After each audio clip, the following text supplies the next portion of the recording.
I'm Lyra. I thought I had a marriage built on trust, until I woke up at 2 a.m. and overheard my husband whisper, "It's done. She'll never find out. $200,000. Gone.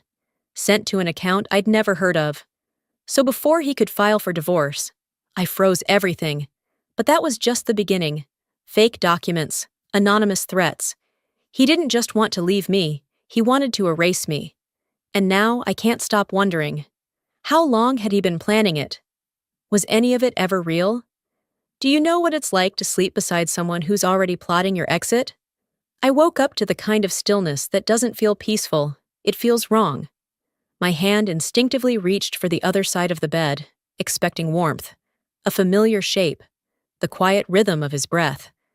But the sheets were cool, flat. He hadn't just stepped out. He'd been gone. Maybe he couldn't sleep. Maybe he needed water. I sat up slowly, rubbing the haze from my eyes. The apartment was quiet. Too quiet. Only moonlight spilled through the blinds, painting silver streaks across the floor. Then I heard it. A voice. His voice. Careful. Low. "It's done. She'll never find out." I stopped breathing. For a split second, I froze completely. Every instinct screamed to rush in and demand an explanation. But I didn't move. I stayed still, listening, rationalizing. Maybe it was work. Maybe he was watching a show. Maybe I misunderstood. Or maybe I didn't want to know. A faint laugh followed. Then the soft clink of glass. I crept to the hallway, each step feather-light, a quiet rehearsal in muscle memory. I caught the sound of the fridge closing. Footsteps. He was coming back. I darted under the covers just before the bedroom door opened. I lay still, breathing evenly, pretending. The mattress dipped. He settled beside me, his breath long, exhaling like someone who'd just offloaded a burden. I shifted slightly and mumbled, "Where were you?" "Bathroom," he answered without hesitation. "And the call?" "Client. East Coast stuff. You know how it is." I let silence do the rest. Then I rolled over and faced the window, heart pounding, thoughts racing. By morning, I still hadn't slept. Once he slipped into a deep snore, I got up. Quiet, barefoot. I walked to the kitchen and pulled my phone from the charger. I hadn't checked our joint account in months. That was Callan's role, his financial hat, as he called it. But this time, something in me refused to stay blind. I logged in. A transfer. $200,000 to something called Kale Enterprises. I stared at the name. It wasn't a client, not a vendor, not something we'd ever discussed. My stomach dropped. I refreshed the screen. The number didn't change. Gone. I snapped out of my fog, opened my private cloud, and uploaded everything. Screenshots, logs, transaction details. Triple encrypted. Sent it to a backup email no one else knew. I didn't confront him. Not yet.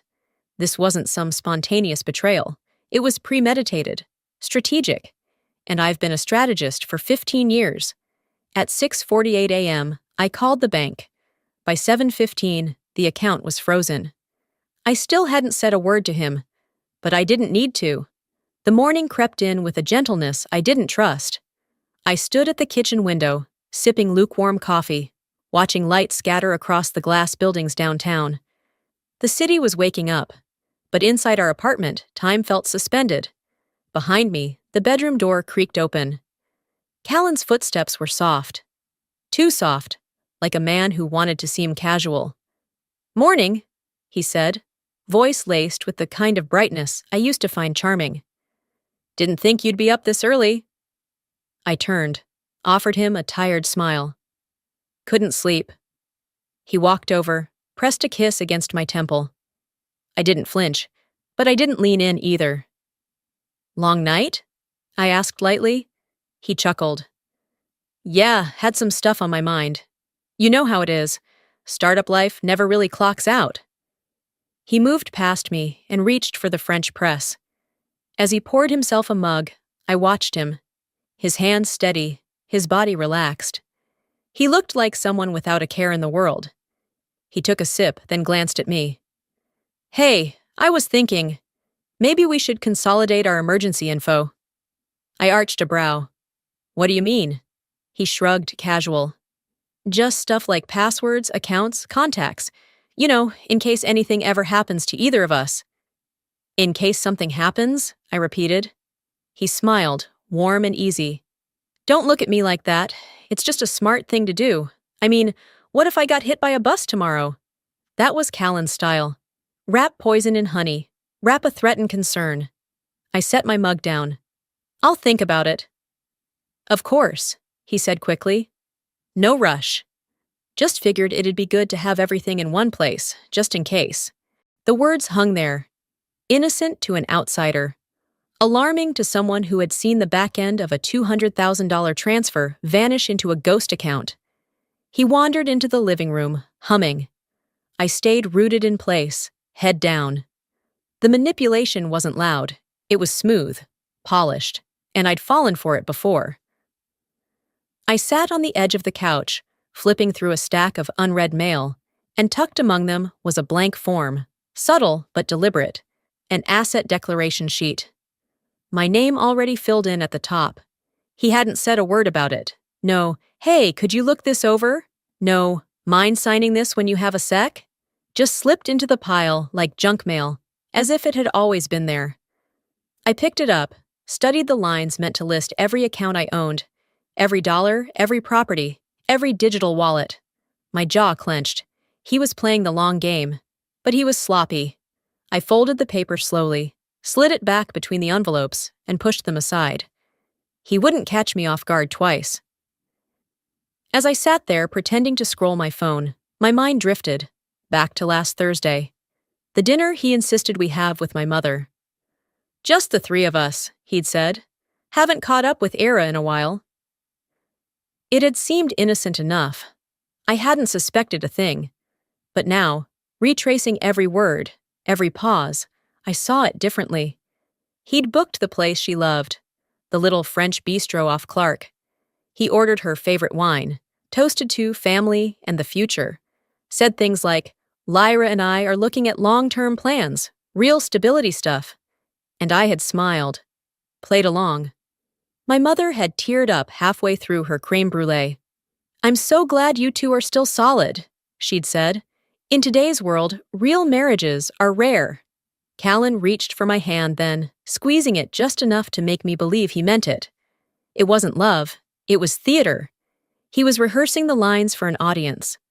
Looking back, I realized he had never mentioned us in that dinner.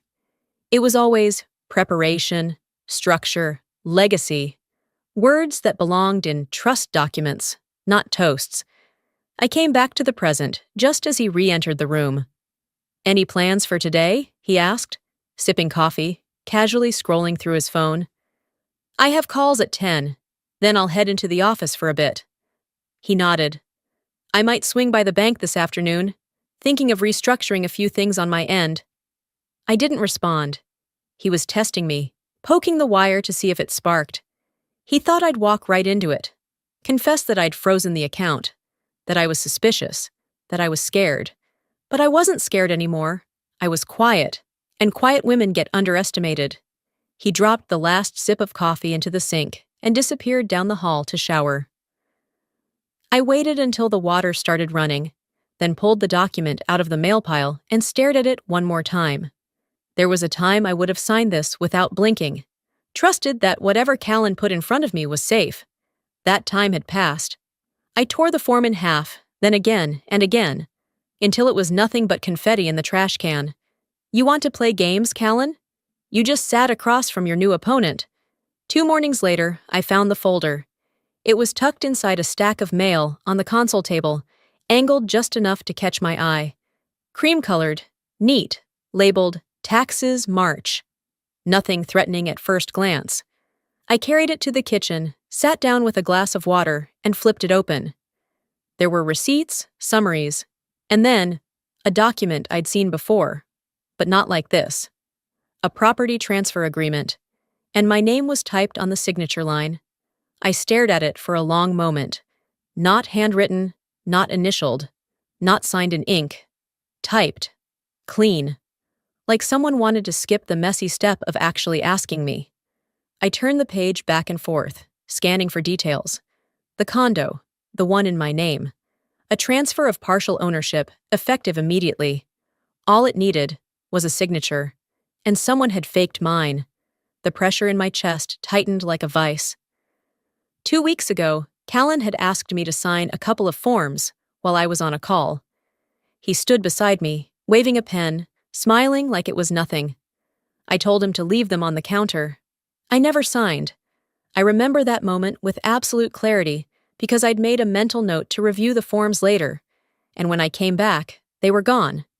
Now here they were, slightly altered, rebranded as tax paperwork. This wasn't carelessness. This was deliberate. I took out my phone, snapped high-res photos of each page, and uploaded them to my encrypted cloud folder. Then I forwarded everything to Marin, my lawyer. No explanation, just a subject line. Callan, for reference. I didn't storm into the bedroom. I didn't throw the papers in his face. If you're going to war, you don't announce it from the front porch. You prepare. I made it into the office that morning without breaking down, which, in itself, felt like a small miracle. My assistant, Nessa, met me with a cautious smile as I stepped into my glass-walled corner suite. "Morning," she said, voice a little too gentle. "You've got back-to-back starting at 9. "Perfect. Thanks, Nessa," I said, trying to focus. I was halfway through scanning a client brief when she knocked again, this time softly. I looked up. Her eyes didn't meet mine. "You're not gonna like this," she said, stepping inside and shutting the door behind her. "I just heard from someone on the admin floor." I straightened. "Heard what?" "Someone forwarded an email, anonymous sender. It's about you." My heart didn't race. It just went still. She pulled out her phone and handed it to me. I scrolled through the message slowly, reading each word as if it were printed in acid. "Be aware that Lyra Halden has a history of moving joint marital funds into unregistered crypto accounts under false LLC names. Her team should review financial ethics before allowing her continued access to client portfolios. No name, no proof, just enough ambiguity to stir suspicion." And it had been sent to my boss, and copied to HR. I handed the phone back. "Did you read it?" She nodded. "It's garbage. But the timing..." I smiled faintly. "Yeah. The timing, that was Callan's fingerprint. Subtle sabotage, whispered damage." I returned to my desk, opened my email, and there it was, flagged as important. Subject: quick HR check-in today, 2 p.m. That's how it always starts. Quiet, polite. Then it snowballs. I stared at the subject line, not moving. This was what he wanted.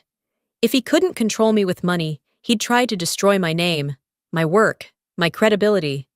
Everything I'd built over 15 years of showing up early, delivering under pressure, climbing one rung at a time. I closed my laptop, stood up, and walked to the window. Below me, Chicago pulsed. Cold air and car horns and ambition. I could have screamed. But what was the point? Callan didn't want to fight fair. He wanted to rot me from the inside out. "You steal 200 grand, I whispered, "and still have the nerve to make me the villain?" I didn't cry. Not anymore. I watched my reflection in the window glass. Same eyes, same skin. But something had shifted beneath the surface. No more hesitation, no more hoping he'd stop. He had fired the first shot. Now it was my turn. By the time I stepped into HR the next day, I had already rehearsed every answer. The room smelled like printer toner and faint cologne, neutral, forgettable. My manager, Devin, sat with a polite expression that didn't reach his eyes. "We just wanted to check in," he said. "There's been a message circulating. Nothing formal, of course. But we need to make sure everything's clean on your end. You understand." I nodded once. "Of course." He used words like protocol and standard inquiry, but the implication was clear. I was a liability until proven otherwise. I didn't flinch. I answered their questions, offered to supply any records they needed, and when it was over, I walked out with my head held high, but my fists were clenched so tightly inside my coat pockets that my nails left half moons on my palms. This wasn't fear anymore. It was something colder, more exact. Back at the apartment, the silence greeted me like an unwanted guest, the kind that sits too close and smells like old secrets. I dropped my keys in the dish and froze. Callan was already home. He sat at the kitchen island, calm, composed, drinking mineral water like it was scotch. "We need to talk," he said, barely looking up. I didn't respond. I hung up my coat, walked into the kitchen, and saw the folder in front of him. Cream-colored. My stomach sank.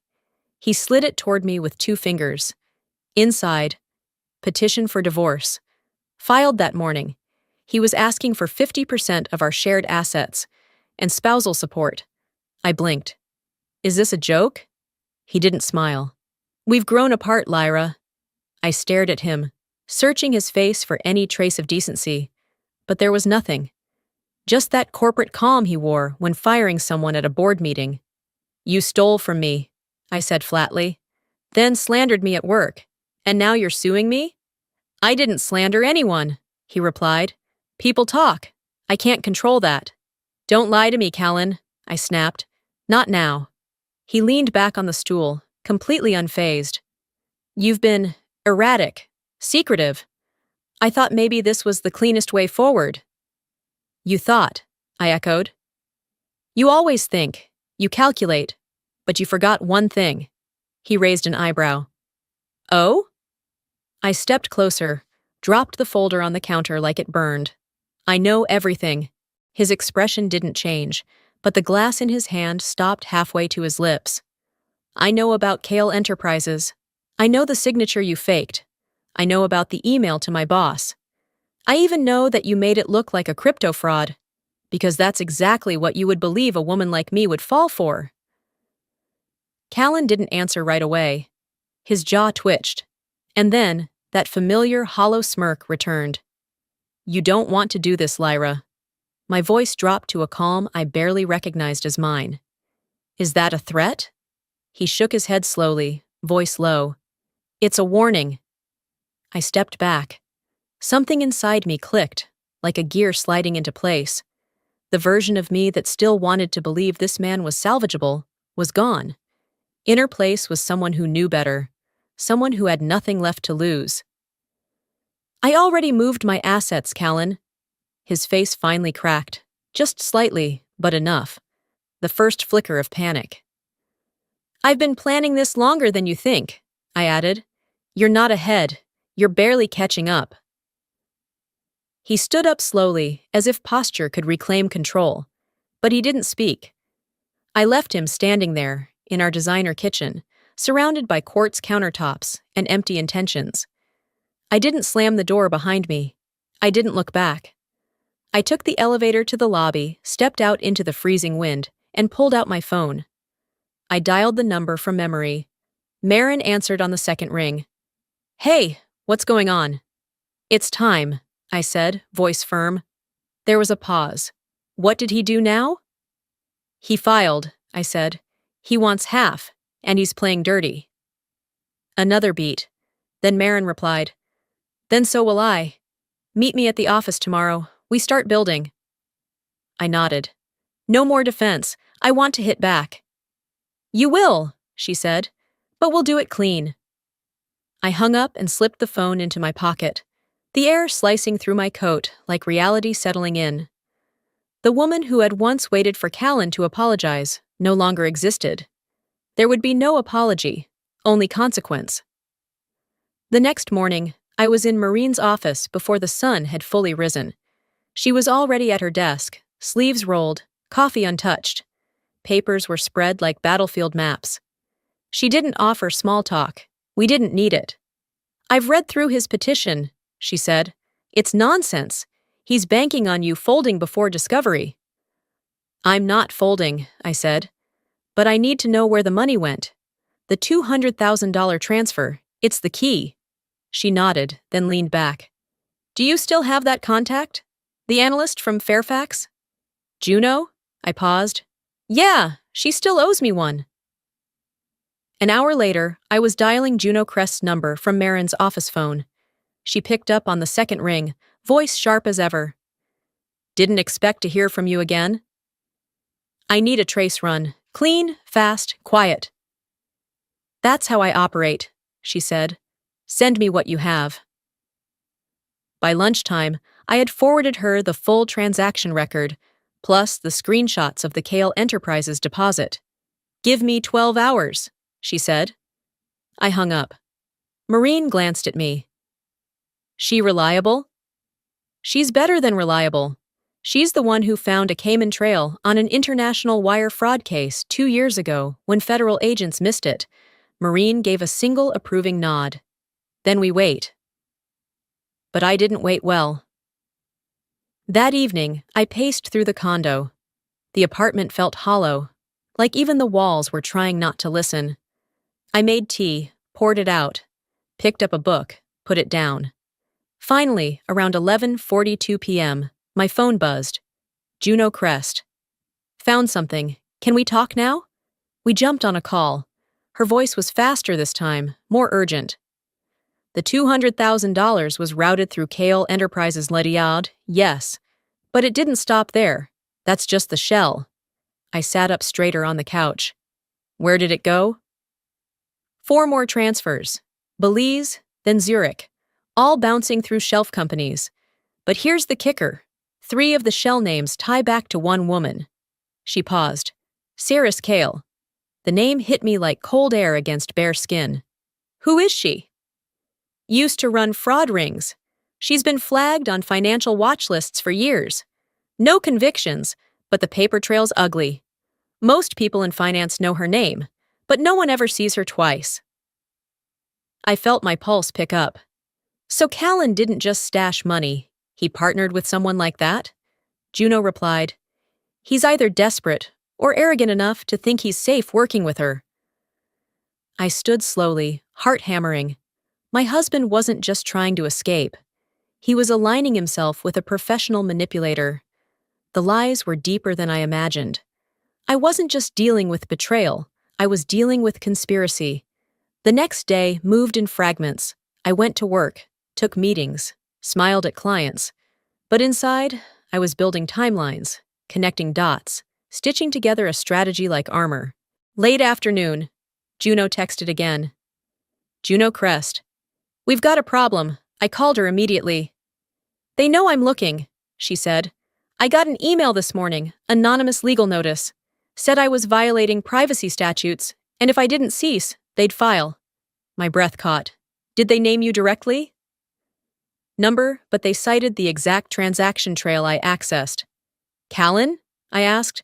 Or Kale? Or someone watching their accounts? I gritted my teeth. I'll cover you. Legal protection. Maureen will draw the line if they push. Juno exhaled. I'm in, but this is bigger than I thought. So was I. This was no longer about defending myself. It wasn't just about freezing assets or disproving a rumor. They came for my money. Then my name. Now they were coming for my allies. Enough. I stood at the living room window, the Chicago skyline flickering like it was blinking through my rage. Callan thought I'd sit back while he buried me. He forgot who I was before I was his wife. They thought I'd fold? Number I flipped the board. By the time I met Maureen again, the clouds over Chicago had thickened. Her office felt colder that morning, like it knew we were about to drop a bomb. She pushed a fresh stack of papers across the table. We're filing for fraudulent document use, attempted financial coercion, and reputational defamation, she said. The full package. I scanned the first few lines of the motion. Callan's name in bold, my own just below it. This isn't just self-defense anymore, I said quietly. No, Marin replied. Now it's war. At exactly 9:14 a.m., we filed the counter lawsuit electronically. The confirmation beep from the system sounded like a gunshot. A clean one. For the next several hours, there was silence. No emails from Callan, no sudden texts, no veiled threats disguised as concerns, which, in my world, was worse than noise. He's not staying quiet, I muttered that evening, pacing the apartment. He's recalibrating. Even the floorboards beneath my feet felt like they were holding their breath. I tried to work, tried to focus, but around 8:27 p.m., my bank app kicked me out mid-transaction. At first, I assumed it was a glitch. I re-entered my credentials. Access denied. Tried again. Then tried my secondary account, the one I used for small purchases and errands. Locked. I felt it instantly, that crawling feeling down my spine. Not fear, not yet, but something colder, familiar. I called the bank. After verifying my identity for the 4th time, the agent on the other end cleared her throat. "Ma'am, we flagged an attempted login from Fort Lauderdale, Florida, just an hour ago." I froze. "From what device?" "Untraceable, likely masked, but it pinged through a commercial IP, registered to a business name." I closed my eyes. "Kale Enterprises?" The silence on her end lasted a beat too long. "Yes, ma'am. That's what our system shows." I hung up and stood perfectly still in my kitchen, surrounded by clean dishes and humming appliances that suddenly felt too loud. They weren't just attacking my reputation. They were inside my accounts now, inside my daily life. I picked up my phone, called Juno. "They're hitting me digitally," I said without preamble. "Florida IP. They went for the backup account." Juno didn't curse. She was too professional for that. But her breath hitched. "They're escalating," she said. "This is intimidation. Classic Cirrus Kale playbook." "I'm not afraid," I said. "Good," she replied, "because it means you're getting close." We hung up, and within 30 minutes, I had a cybersecurity protocol team rerouting everything. New passwords, two-factor encryption, offline wallets, private routers.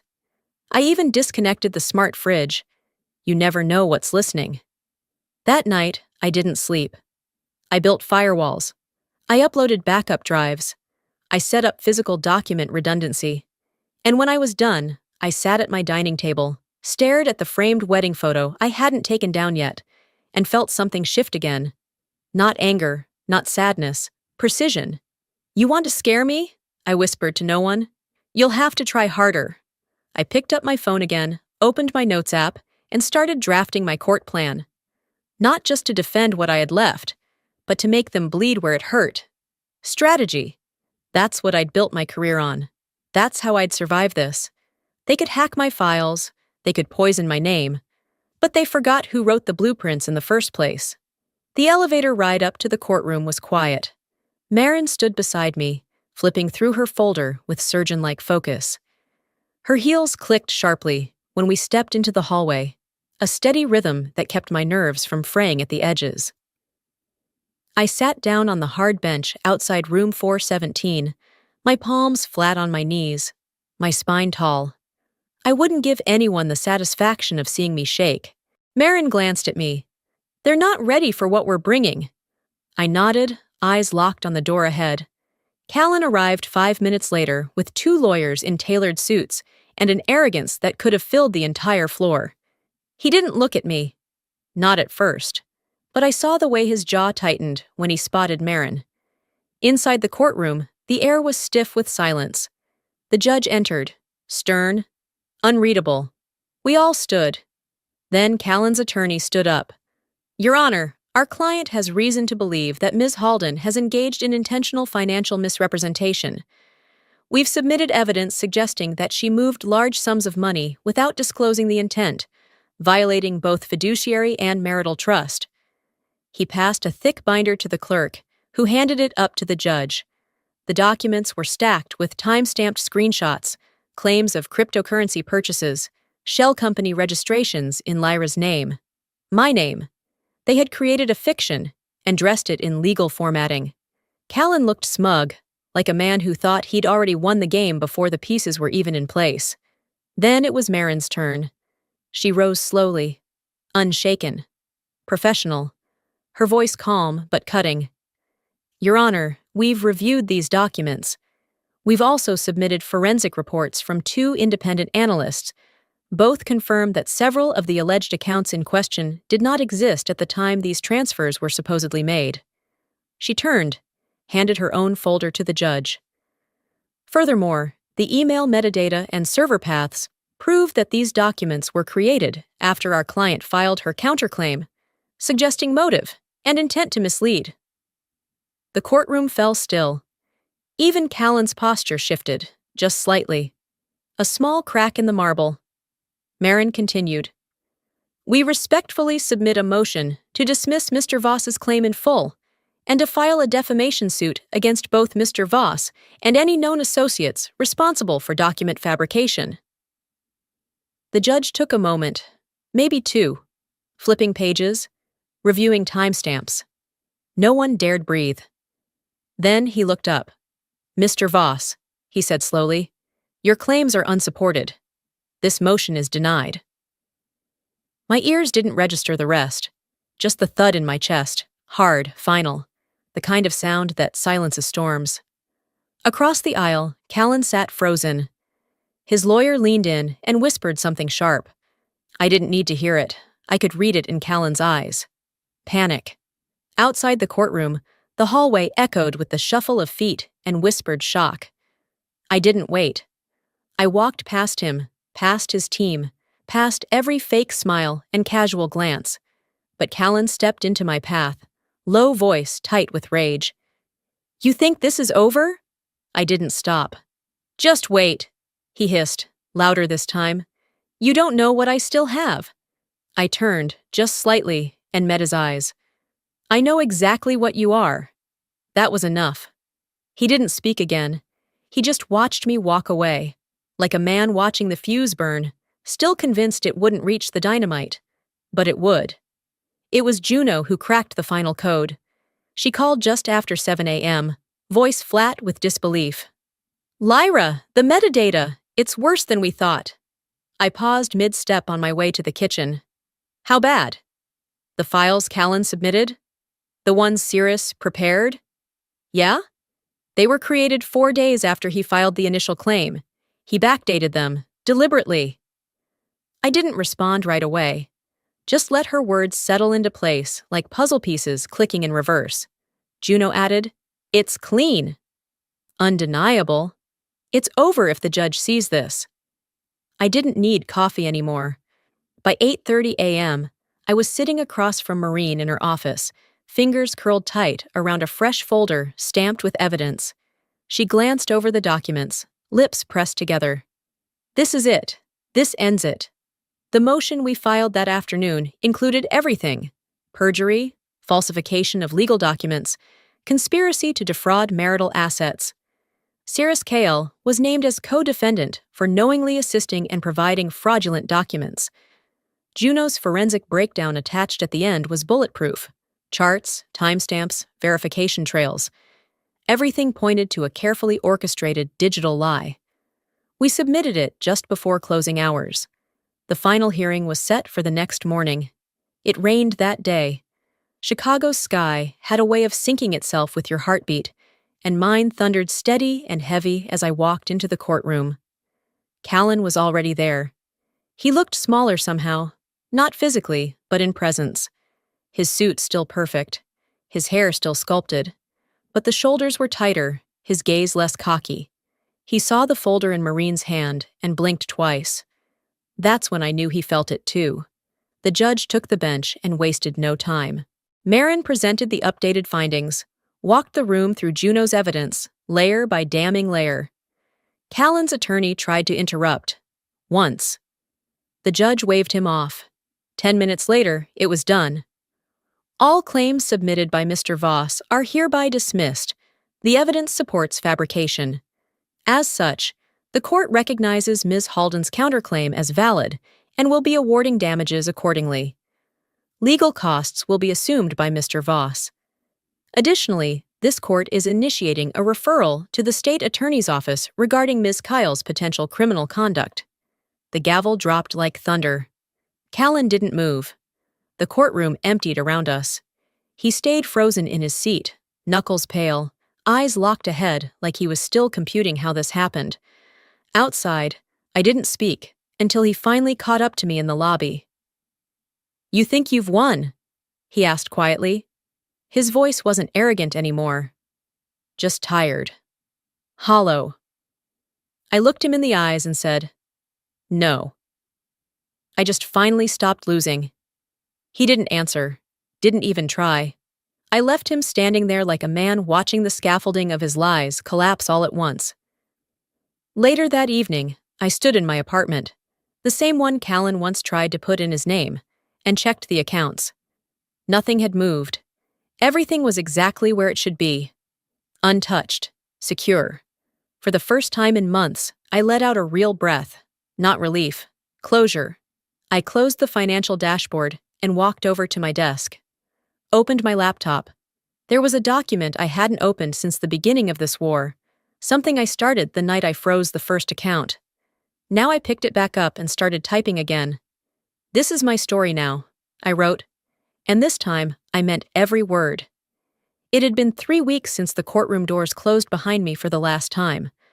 Long enough for the adrenaline to settle, not long enough for the quiet to feel normal. On a Thursday morning, I changed every password I owned. Personal, professional, financial. Every login that once felt routine now felt like reopening a wound. But I did it anyway. As I clicked confirm for the last account, a strange stillness followed. The war was over. The noise had stopped, but my mind hadn't quite caught up. I looked around my apartment, our apartment once, and realized how much of him still lingered. A photo tucked in a side drawer, a pair of cufflinks he never wore, still in their box by the entryway. That afternoon, I packed everything that felt shared or poisoned into a cardboard box and carried it downstairs to the building's donation bin. I didn't burn it. I didn't break it. I just let it go.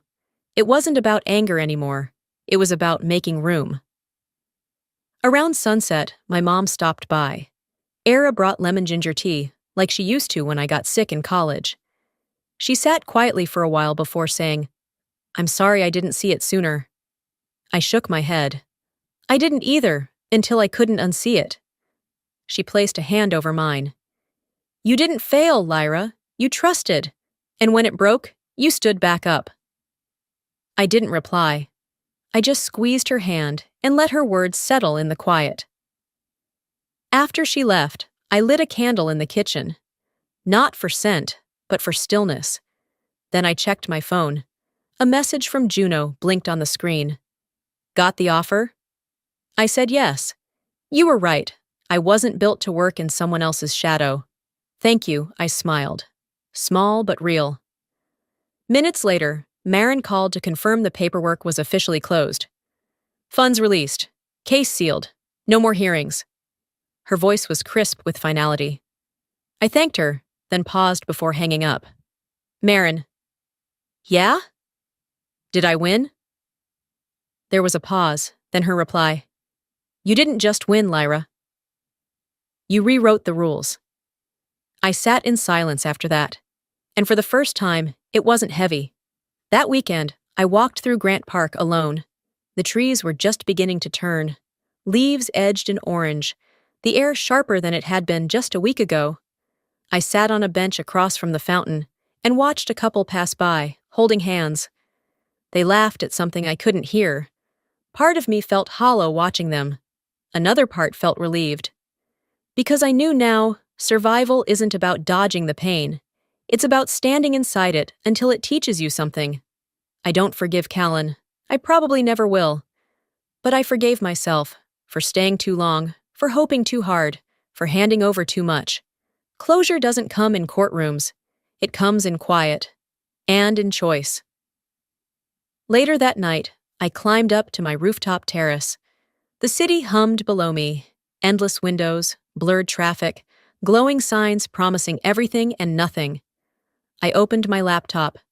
There it was, the file I'd named Exit Strategy. Funny how it had become something else entirely. I added one last paragraph. "You are not what they did to you. You are what you do next." Then I hit save. The screen faded to black as I closed the lid. No music played, No dramatic thunder in the distance, just the soft breeze against my skin, the sound of my own breath. Still, alive, and finally, free. Before I go, let me leave you with this. I used to think strength meant staying silent, holding things together, keeping peace even when I was breaking inside. But strength, real strength, is walking away from what was never safe to begin with. If you're watching this and you've ever been lied to, used, silenced, or made to question your own worth, I see you. You're not alone. And more importantly, you're not broken. You are not your past. You are your next decision. You get to rebuild. You get to set the rules. And you don't owe anyone an explanation for choosing peace over performance. For me, the most powerful move wasn't revenge. It was reclaiming my voice. So let me ask you, what would you do if you stopped waiting for someone to change and started becoming who you were always meant to be? Let's talk about it. Drop a comment below and tell me, have you ever had to walk away from something that nearly cost you? Or maybe you're still in it and just needed a sign. Maybe this is it. If this story touched you, even just a little, type 1 in the comments, or let me know what city you're watching from. If you didn't like it, that's okay too. Tell me why. Tell me what you'd do differently. This is a space for honest stories and stronger hearts. And if you want more true stories that hit deep, about betrayal, survival, healing, and hope, don't forget to subscribe to the channel. We've got more coming, and someone out there needs your strength too. You stayed with me till the end, and for that, I'm grateful. Until next time, take care of your peace. It's worth everything.